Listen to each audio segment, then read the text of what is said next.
ಪೊನ್ನಂಪೇಟೆಯ ತಹಶೀಲ್ದಾರ್ ಕಚೇರಿಯ ಎದುರು ಬಿಜೆಪಿ ಪ್ರತಿಭಟನೆ. ಅಮಾಯಕ ಕಾರ್ಯಕರ್ತನ ಸಾವಿಗೆ ಪರಿಹಾರ ನೀಡಲು ಆಗ್ರಹ. ವಿರಾಜಪೇಟೆ ಮಂಡಲ ವತಿಯಿಂದ ನಡೆದ ಪ್ರತಿಭಟನೆ. ಕಾಂಗ್ರೆಸ್ ಸರ್ಕಾರದ ವಿರುದ್ಧ ಘೋಷಣೆ ಮೊಳಗಿಸಿದ ಬಿಜೆಪಿ ಕಾರ್ಯಕರ್ತರು. ಅಪಾರ ಸಂಖ್ಯೆಯಲ್ಲಿ ಪಾಲ್ಗೊಂಡ ಪಕ್ಷದ ಮುಖಂಡರುಗಳು, ಕಾರ್ಯಕರ್ತರು. ತಹಶೀಲ್ದಾರ್ ಮೂಲಕ ರಾಜ್ಯಪಾಲರಿಗೆ ಮನವಿ ಪತ್ರ ಸಲ್ಲಿಸಿದ ಪಕ್ಷದ ನಾಯಕರು.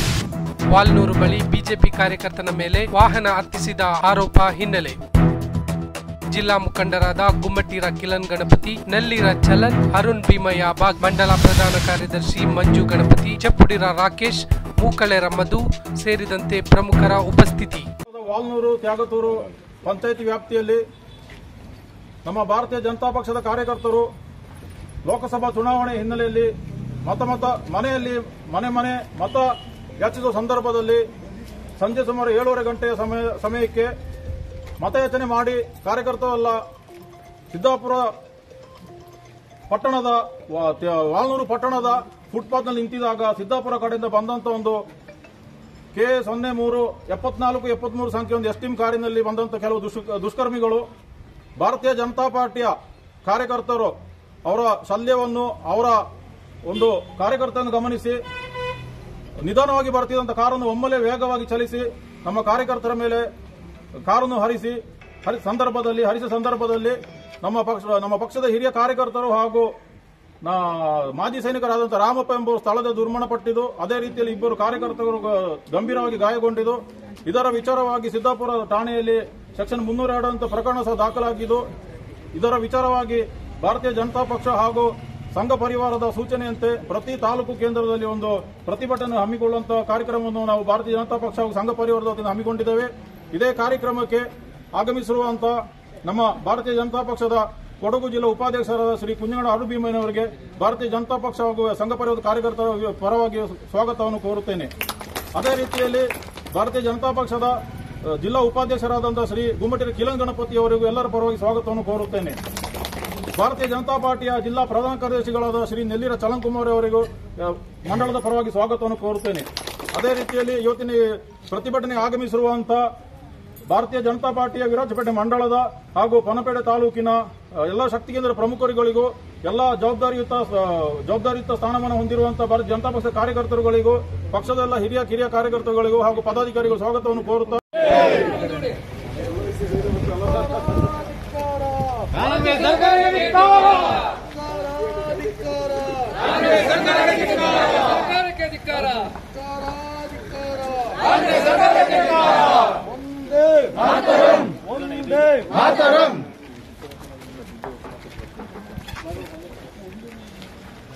ಬಂಧುಗಳೇ, ಈಗಾಗಲೇ ನಾವು ಈ ವಿಚಾರವಾಗಿ ಮಾತಾಡಿದ್ವಿ. ಈಗ ತಹಶೀಲ್ದಾರರ ಮುಖಾಂತರ ನಮ್ಮ ರಾಜ್ಯದ ರಾಜ್ಯಪಾಲರಿಗೆ ನಮ್ಮ ಮನವಿಯನ್ನು ಸಲ್ಲಿಸ್ತಾ ಇದ್ದೇವೆ. ಭಾರತೀಯ ಜನತಾ ಪಾರ್ಟಿ ವಿರಾಜಪೇಟೆ ಮಂಡಲ ಇವರಿಗೆ ಸನ್ಮಾನ್ಯ ರಾಜ್ಯಪಾಲರು, ಕರ್ನಾಟಕ ರಾಜ್ಯ ಮುಖೇನ ಮಾನ್ಯ ತಹಶೀಲ್ದಾರರು, ಪೊನ್ನಂಪೇಟೆ ತಾಲೂಕು ವಿಷಯ ದಿನಾಂಕ 18/4/2024 ಕಾರು ಹರಿಸಿ ಭಾರತೀಯ ಜನತಾ ಪಾರ್ಟಿಯ ಕಾರ್ಯಕರ್ತರನ್ನು ಕೊಲೆ ನಡೆಸಿರುವ ಬಗ್ಗೆ ಮಾನ್ಯರೇ, ಈ ಮೇಲ್ಕಂಡ ವಿಷಯಕ್ಕೆ ಸಂಬಂಧಿಸಿದಂತೆ ದಿನಾಂಕ 18/4/2024 ಸಂಜೆ ವಾಲ್ನೂರು ತ್ಯಾಗತೂರಿನ ಭಾರತೀಯ ಜನತಾ ಪಾರ್ಟಿ ಕಾರ್ಯಕರ್ತರು ಲೋಕಸಭಾ ಚುನಾವಣೆ ನಿಮಿತ್ತ ಮನೆ ಪ್ರಚಾರ ನಡೆಸಿ ರಸ್ತೆ ಬದಿಯ ಪ್ಲಾಟ್ಫಾರ್ಮ್ನಲ್ಲಿ ನಿಂತಿದ್ದ ಸಂದರ್ಭದಲ್ಲಿ ಸಿದ್ದಾಪುರ ಕಡೆಯಿಂದ ವೇಗವಾಗಿ ಬಂದಂತಹ ಎಸ್ಟಿಮ್ KA2Z7347 ಕಾರೊಂದು ಭಾರತೀಯ ಜನತಾ ಪಾರ್ಟಿ ಕಾರ್ಯಕರ್ತರನ್ನು ಕಂಡು ಅವರ ಮೇಲೆ ಉದ್ದೇಶಪೂರ್ವಕವಾಗಿ ಕಾರನ್ನು ಹರಿಸಿದ ಸಂದರ್ಭ ಹಿರಿಯ ಕಾರ್ಯಕರ್ತರು ಹಾಗೂ ಮಾಜಿ ಸೈನಿಕರಾದಂತಹ ಶ್ರೀ ರಾಮಪ್ಪ ಎಂಬುವರು ತೀವ್ರವಾಗಿ ಗಾಯಗೊಂಡು ಸ್ಥಳದಲ್ಲೇ ಮೃತಪಟ್ಟಿದ್ದು, ಹಾಗೂ ಇನ್ನಿಬ್ಬರು ಕಾರ್ಯಕರ್ತರು ತೀವ್ರವಾಗಿ ಗಾಯಗೊಂಡು ಆಸ್ಪತ್ರೆಗೆ ದಾಖಲಾಗಿದ್ದು ಜೀವನ್ಮರಣದ ಸ್ಥಿತಿಯಲ್ಲಿರುತ್ತಾರೆ. ನಂತರದಲ್ಲಿ ಕಾರು ಹರಿಸಿದ ದುಷ್ಕರ್ಮಿಗಳು ಕಾರನ್ನು ನಿಲ್ಲಿಸದೆ ಪರಾರಿಯಾಗಿರುತ್ತಾರೆ. ಸದರಿ ವಿಚಾರದ ಬಗ್ಗೆ ಸಿದ್ದಾಪುರ ಪೊಲೀಸ್ ಠಾಣೆಯಲ್ಲಿ IPC ಸೆಕ್ಷನ್ 302 ಪ್ರಕರಣ ದಾಖಲಾಗಿದ್ದು, ತಾವುಗಳು ದಯವಿಟ್ಟು ಆರೋಪಿಗಳನ್ನು ಕೂಡಲೇ ಬಂಧಿಸಲು ಹಾಗೂ ಮೃತಪಟ್ಟವರು ಹಾಗೂ ಗಾಯಾಳುಗಳಿಗೆ ಸರ್ಕಾರದ ವತಿಯಿಂದ ಪರಿಹಾರವನ್ನು ಕೊಡಿಸಲು ಕ್ರಮ ಕೈಗೊಂಡು ಸಹಕರಿಸಬೇಕಾಗಿ ತಮ್ಮಲ್ಲಿ ಈ ಮೂಲಕ ವಿನಂತಿಸಿಕೊಳ್ಳುತ್ತೇವೆ ಅಂತೇಳಿ ರಾಜ್ಯಪಾಲರಿಗೆ ನಾವು ಮನವಿಯನ್ನು ಕೊಡ್ತಾ ಇದ್ದೇವೆ. ತಹಶೀಲ್ದಾರರ ಮೂಲಕ ಸರ್, ನಿಮಗೊಂದು ಮನವಿಯನ್ನು ಮಾಡ್ತಿದ್ದೆ ಸರ್. ನಾವು ಇವಾಗ 3 ದಿನ ಲೋಕಸಭಾ ಚುನಾವಣೆಗೆ ಸಮಯ ಇದೆ. ಪ್ರತಿ ತಹಸೀಲ್ದಾರಿಂದ ಹಿಡಿದು ಜಿಲ್ಲಾಧಿಕಾರಿಯವರೆಗೆ ಎಲ್ಲ ಮತಯಾಚನೆ ಸುರಕ್ಷಿತವಾಗಿ ಆಗಬೇಕು, ಪ್ರತಿಯೊಂದು ಮತ ಊರಲ್ಲೂ ಆಗಬೇಕು ಅಂತ ಹೇಳೋ ನಿಟ್ಟಿನಲ್ಲಿ ನೀವು ಕಾರ್ಯಕ್ರಮ ಮಾಡ್ತಾ ಇದ್ದೀರಾ. ಆದರೆ ಭಾರತೀಯ ಜನತಾ ಪಾರ್ಟಿ ಎಲ್ಲ ಕಾರ್ಯಕರ್ತರು ಮತಯಾಚನೆಯಲ್ಲಿ ಇನ್ನು 2 ದಿನ ಇದೆ, ಡ್ರೈ ಡೇ ಬಿಟ್ಟರೆ 24 ಕಾಲಾವಕಾಶ ಇದೆ. ತಾವು ಎಲ್ಲ ಠಾಣಾಧಿಕಾರಿಗಳಿಗೂ ಸಹ ಭಾರತೀಯ ಜನತಾ ಪಾರ್ಟಿಯ ಕಾರ್ಯಕರ್ತರಿಗೆ ಸುರಕ್ಷಾ ರಕ್ಷಣೆ ಕೊಡಬೇಕು ಅಂತೇಳಿ ಮನವಿಯನ್ನು ಈ ಮೂಲಕ ನೋಡಬೇಕು.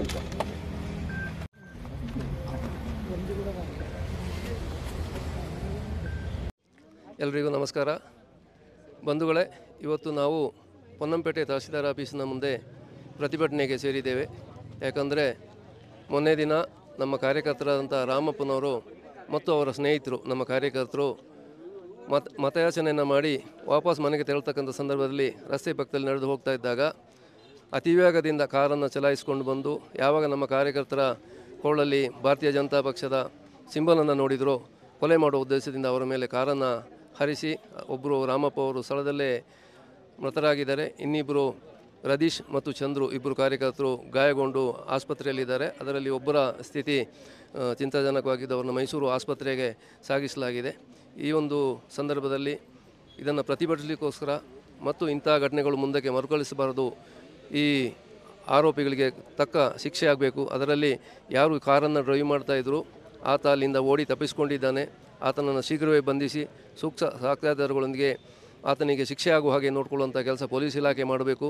ಮತ್ತು ರಾಜ್ಯ ಸರ್ಕಾರ ಇಂತಹ ಘಟನೆಗಳು ನಡೆದಾಗ ಏನೂ ಆಗಿಲ್ಲ ಅನ್ನುವಂತೆ ನಿಷ್ಕ್ರಿಯವಾಗಿರದೆ ಸೂಕ್ತ ಕ್ರಮವನ್ನು ತಗೊಳ್ಬೇಕು. ಈಗಾಗಲೇ ರಾಜ್ಯದಲ್ಲಿ ಈ ಸರ್ಕಾರ ಬಂದ ಮೇಲೆ ಅನೇಕ ಕಡೆಗಳಲ್ಲಿ ದಾಳಿಗಳಾಗ್ತಾ ಇರ್ತಕ್ಕಂಥದ್ದು, ಬೇರೆ ಬೇರೆ ಘಟನೆಗಳನ್ನು ನಾವು ನೋಡ್ತಾ ಇದ್ದೇವೆ, ಕೊಲೆಗಳು ನಡೀತವೆ. ಇತ್ತೀಚೆಗೆ ತಾನೇ ಕಾಲೇಜು ವಿದ್ಯಾರ್ಥಿನಿ ನೇಹಾ ಅವರ ಕೊಲೆ ಆಗಿದೆ. ಅಂಥ ಸಂದರ್ಭದಲ್ಲಿ ಕೂಡ ಮಾನ್ಯ ಮುಖ್ಯಮಂತ್ರಿಗಳು ಕೊಲೆಗಾರನಿಗೆ ನಾವು ಶಿಕ್ಷೆಯನ್ನು ಕೊಡ್ತೇವೆ, ಇಂಥ ಘಟನೆ ಮರುಕಳಿಸದಂತೆ ನೋಡ್ಕೊಳ್ತೇವೆ ಅನ್ನುವಂಥ ಮಾತನ್ನು ಹೇಳದೆ ಇದೇನೋ ವೈಯಕ್ತಿಕ ವಿಷಯ ಅಂತ ಹೇಳಿಕೊಂಡು ತುಂಬ ಹಗುರವಾಗಿ ಮಾತಾಡಿದ್ದಾರೆ.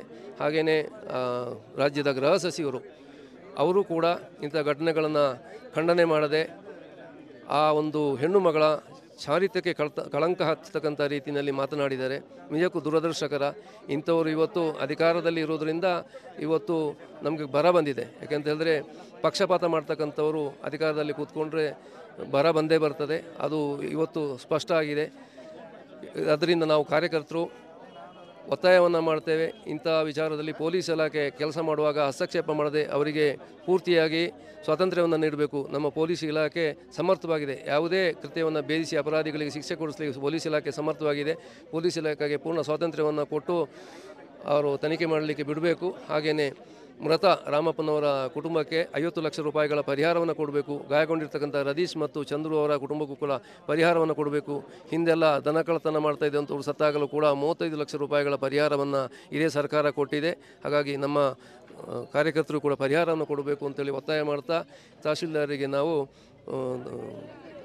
ರಾಜ್ಯಪಾಲರಿಗೆ ನಾವು ಕೊಡ್ತಕ್ಕಂಥ ಮನವಿಯನ್ನು ಕಳಿಸ್ಕೊಡ್ಬೇಕು ಅಂತೇಳಿ ಕೇಳ್ಕೊಳ್ಳೋದಕ್ಕೆ ನಾವು ಇಲ್ಲಿ ಸೇರಿದ್ದೇವೆ. ಭಾರತೀಯ ಜನತಾ ಪಾರ್ಟಿ ವತಿಯಿಂದ ನಿನ್ನೆ ಏನು ನಾವು ಕರಾಳ ದಿನವನ್ನು ಶರಣಪ್ಪರ ಕೊಲೆಗೈದಿದ್ದ ಬಗ್ಗೆ ಆಚರಣೆ ಮಾಡಿದ್ದೀವಿ. ಆ ಸಂದರ್ಭದಿಂದ ಇವತ್ತು ನಾವು ಪೊನ್ನಂಪೇಟೆ ತಾಲೂಕಿನ ಪೊನ್ನಂಪೇಟೆ ತಹಸೀಲ್ದಾರ್ ಆಫೀಸಿಗೆ ಮುತ್ತಿಗೆ ಹಾಕುವಂಥ ಕೆಲಸವನ್ನು ಮಾಡಿದ್ದೇವೆ. ಏಕೆಂದರೆ ಶರಣಪ್ಪನ ಕೊಲೆ ಆಗಿದ್ದು ತಮಗೆಲ್ಲ ಒಂದು ದುಃಖ ತಂದಿರುವಂಥ ವಿಷಯ. ನಾವೆಲ್ಲ ಶೋಕದಲ್ಲಿ ಇರುವ ಕಾರಣದಿಂದಾಗಿ ಒಂದು ರಾಷ್ಟ್ರೀಯ ಪಕ್ಷ ಭಾರತೀಯ ಜನತಾ ಪಾರ್ಟಿಯ ಶಾಲ್ ಹಾಕ್ಕೊಂಡು ಮತಯಾಚನೆ ಮಾಡೋ ಒಬ್ಬ ವ್ಯಕ್ತಿನ ಯಾವುದೇ ಉದ್ದೇಶ ಇಲ್ಲದೆ ಕೊಲೆ ಮಾಡಿರೋದು ಭಾಳ ಒಂದು ದುರಂತ ಆಗಿದೆ. ಇನ್ನಿತರ ನಮ್ಮ ಭಾಜಪದ ಕಾರ್ಯಕರ್ತರಿಗೆ ರಕ್ಷಣೆ ಕೊಡುವ ಸಲುವಾಗಿಯೂ ಶರಣಪ್ಪರವರಿಗೆ ಒಂದು ಕರ್ನಾಟಕ ಸರ್ಕಾರ ಒಂದು ಪರಿಹಾರ ನೀಡುವುದ್ರ ಬಗ್ಗೆ ನಾವು ಇವತ್ತು ಪ್ರತಿಭಟನೆಯನ್ನು ಮಾಡಿದ್ದೀವಿ. ಹಾಗೂ ಪೊಲೀಸ್ ಇಲಾಖೆಗೆ ಎಲ್ಲ ಠಾಣಾಧಿಕಾರಿಗಳಿಗೂ ವರಿಷ್ಠಾಧಿಕಾರಿಗಳಿಗೂ ಭಾರತೀಯ ಜನತಾ ಪಾರ್ಟಿಗೆ ರಕ್ಷಣೆ ಕೊಡಬೇಕು.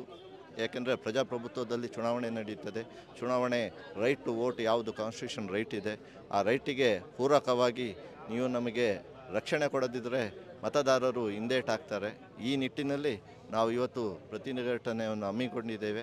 ಈ ಪ್ರತಿಭಟನೆಗೆ ಎಲ್ಲ ವಿರಾಜಪೇಟೆ ಮಂಡಳದ ಶಕ್ತಿ ಕೇಂದ್ರ ಪ್ರಮುಖರು ಮತ್ತು ಎಲ್ಲ ವರಿಷ್ಠರು ಆಗಮಿಸಿದ್ದಾರೆ. ಮುಂದಿನ ದಿನಗಳಲ್ಲಿ ಸುಸೂತ್ರವಾಗಿ ಚುನಾವಣೆ ನಡೆಸಬೇಕು ಅಂತ ಹೇಳ್ತಾ ನನ್ನ ಮಾತನ್ನು ಮುಗಿಸ್ತೇನೆ. ಇವತ್ತು ನಮ್ಮ ಒಬ್ಬ ಒಳ್ಳೆಯ ಒಂದು ಕಾರ್ಯಕರ್ತನ ಒಂದು ಕೊಲೆ ಆಗಿದೆ. ನಮಗೆ ಭಾರತೀಯ ಜನತಾ ಪಾರ್ಟಿಗೆ ಒಂದು ತುಂಬಲಾರದ ನಷ್ಟ ಆಗಿದೆ. ಈ ಒಂದು ನಷ್ಟವನ್ನು ಈಗ ಇರುವ ನಮ್ಮ ರಾಜ್ಯ ಸರ್ಕಾರ ಇದನ್ನು ಅವರಿಗೆ ನಷ್ಟವನ್ನು ಭರಿಸ್ಕೊಡ್ಬೇಕಂತಾಗಿ ನಾನು ವಿನಂತಿ ಮಾಡ್ಕೊಳ್ತಾ ಇದ್ದೀನಿ. 50 ಲಕ್ಷ ಒಂದು ಪರಿಹಾರ ಆ ಒಂದು ಮನೆಯವರಿಗೆ ಕೊಡಬೇಕು. ಹಾಗೆ ಅವರಿಗೆ ಅವರ ಒಂದು ರಕ್ಷಣೆಯನ್ನು ಸಹ ಅವರು ಮಾಡಬೇಕು ಅಂತ ಕೇಳಿಕೊಳ್ಳುತ್ತೇನೆ.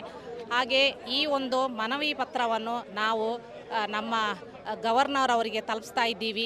ಇದನ್ನು ಪರಿಗಣನೆ ಮಾಡಬೇಕು ಅಂತೇಳಿ ನಾವು ಕೇಳಿಕೊಳ್ಳುತ್ತೇವೆ.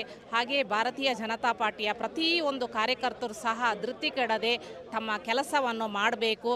ನಮ್ಮ ಮೋದಿಯವರಿಗೆ ಬಲಪಡಿಸಿ ಅತಿ ಹೆಚ್ಚಿನ ಮತದಾನದಿಂದ ಕೇಂದ್ರ ಸರ್ಕಾರವನ್ನು ಮತ್ತೊಮ್ಮೆ ಮೋದಿಯವರು ಪ್ರಧಾನಮಂತ್ರಿ ಆಗುವ ಥರ ಮಾಡಬೇಕು ಅಂತೇಳಿ ಕೇಳಿಕೊಳ್ಳುತ್ತೇನೆ.